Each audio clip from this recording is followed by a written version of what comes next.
என் பேர் சங்கீதாப்பா. 15 வருஷமா தூய்மை பணியாளர்ல வேலை பார்க்குறோம். எங்களுக்கு வேலை நிறுத்தம் பண்ணிட்டாங்க 1ஆந்தேதியிலேருந்து.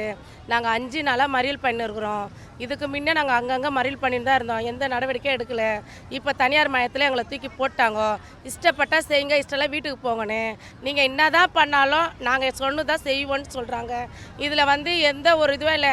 திமுகவில் முதலமைச்சர் ஐயா சொன்னார், எதிர்கட்சியாக இருக்க சொல்லும் இந்தமாரி பர்மிட் பண்ணி விடணும், துப்புரவு பணியாளருக்கு நிரந்தர பணி செய்யணும்னு சொன்னார். சொன்னது அவர் ஆட்சியில் நாங்கள் நம்பி ஓட்டு போட்டோம். இன்றைக்கி அவர் எங்களுக்கு எதுவும் செய்யலை. கேட்டால் அவர் காதில் எட்டலைன்னு சொல்கிறாங்க. இரவு பகலும் உட்காந்துருக்குறோம், மழை காற்றுல உட்காந்துருக்குறோம். நைட்டு கூட ஒருத்தவங்க மழை கட்சி விழுந்துட்டாங்க. யாரும் எங்களை என்னன்னு கேட்கல.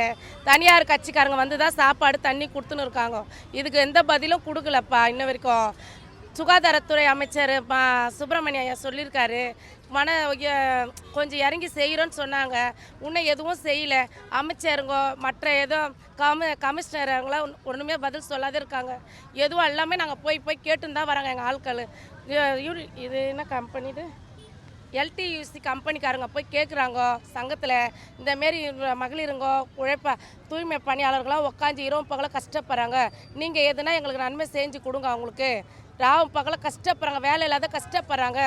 ஏன் அவங்க இது கோரிக்கை கேட்க மாட்டேன்னு கேட்டுன்னு தான் இருக்கிறாங்க. சரியான தகவல் வரலப்பா எங்களுக்கு. எவ்வளோ கஷ்டப்பட்டுன்னு தான் இருக்கிறோம். எங்களுக்கு வேலையே இல்லைன்னு சொல்கிறாங்க. தனியார் மையத்துக்கு போகணுன்றாங்க. அடுத்த கட்டம் உண்ணாவிரதம் எடுக்க போகிறோம். அதுக்கு கட்டம் எல்லாம் மரணத்துக்கு பரவாயில்ல, உயிர் போனாலும் பரவாயில்ல, இங்கே செத்துலான்னுக்குறாங்க. எவ்வளோ பேர் சொல்லின்னு தான் இருக்காங்க. ஒன்றுமே பதில் எதுவும் அசையிலப்பா. எதுவும் அசைய கேட்க மாட்டாங்க. எதனால நாங்கள் தூய்மை பணியாளர் எப்படி அவங்களுக்கு தெரியுதா என்னன்னு தெரியல. எல்லாருக்கும் நான் செய்கிறேன், இது பண்ணுறேன் அது பண்ணுற சொல்லியிருக்காங்க. எங்களுக்கு ஒன்றுமே செய்யலப்பா.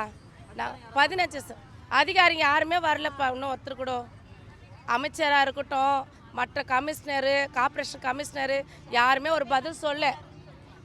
யாருமே ஒரு பதிலுக்கும் வரலப்பா எங்களுக்கு. நாங்கள் உட்காந்து தான் இருக்கிறோம். பத்திரிக்கையாளர் நீங்கள் இந்தமாரி ரிப்போர்ட்டர் கேட்டு பாருங்கணும். வராங்க, அந்த பக்கமாக போயிடுறாங்க. இந்த பக்கம் ஒரு ஆதரவு சொல்ல மாட்டாங்க.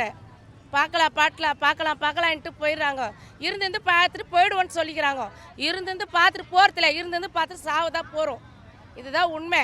எங்களை வாழ்வாதார வாழ்க்கைக்கு எந்த ஒரு அடிப்படையும் இல்லை. எதிர்கட்சியாக இருக்க சொன்ன வார்த்தை இன்றைக்கி அரசியலில் முதலமைச்சராக இருந்து ஒரு பதிலும் சொல்லாத இருக்கிறாரு. அவர் எங்களுக்கு நான் இருந்து நல்லது செய்யணும்ப்பா. அதுக்கு தான்ப்பா நாங்கள் உக்காந்துன்னு இருக்கிறோம். எங்கள் போராட்டத்தை நல்லபடியாக முடியணும், வெற்றிகரமாக முடியணும் தான் உக்காந்துன்னு இருக்கிறோம். நீங்களாம் பார்த்து இந்த பேப்பர்லேயே நியூஸில் போட்டு விடுங்க. அதனால் பார்க்குறாரான்னு பார்க்கலாம்.